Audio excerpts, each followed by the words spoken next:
Hello, today we will guide you through how to connect your Discord to Whop. To get started, open Whop and go to the home page. This is the main dashboard where you can access your account options and manage your settings.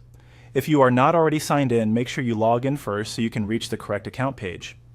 Once you're on the Whop home screen, look to the top right corner and click on your profile account icon. This is where Whop keeps your personal account options, including the settings you'll need for account connections. If you have trouble finding it, just scan the upper right area of the page for your account menu. After opening your profile menu, click on the settings icon. This will take you into the area where you can update and manage different parts of your account.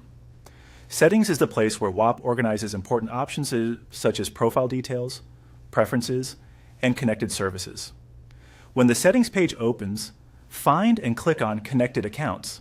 This section is specifically for linking external platforms to your Whop account. If you plan to use Discord features alongside Whop, this is the section where that connection begins. Inside Connected Accounts, click on Discord. Selecting Discord tells Whop that you want to link your Discord account, and it should open the connection process for you. At this point, you may be redirected to Discord or shown a permission window, depending on your current login status and browser session. From there, simply follow the on-screen procedure to complete the connection.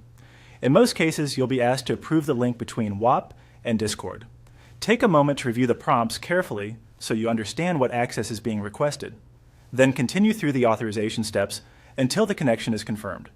If the process does not move forward right away, a quick refresh or signing into Discord in the same browser can often help. It's also a good idea to make sure pop-ups are allowed, since some account connection windows may open separately. Once the connection is complete, your Discord account should appear in the Connected Accounts section in Whop. That's how you know the setup was successful. And that's it. You've now connected your Discord to Whop. Thanks for following along, and we hope this made the process simple and clear.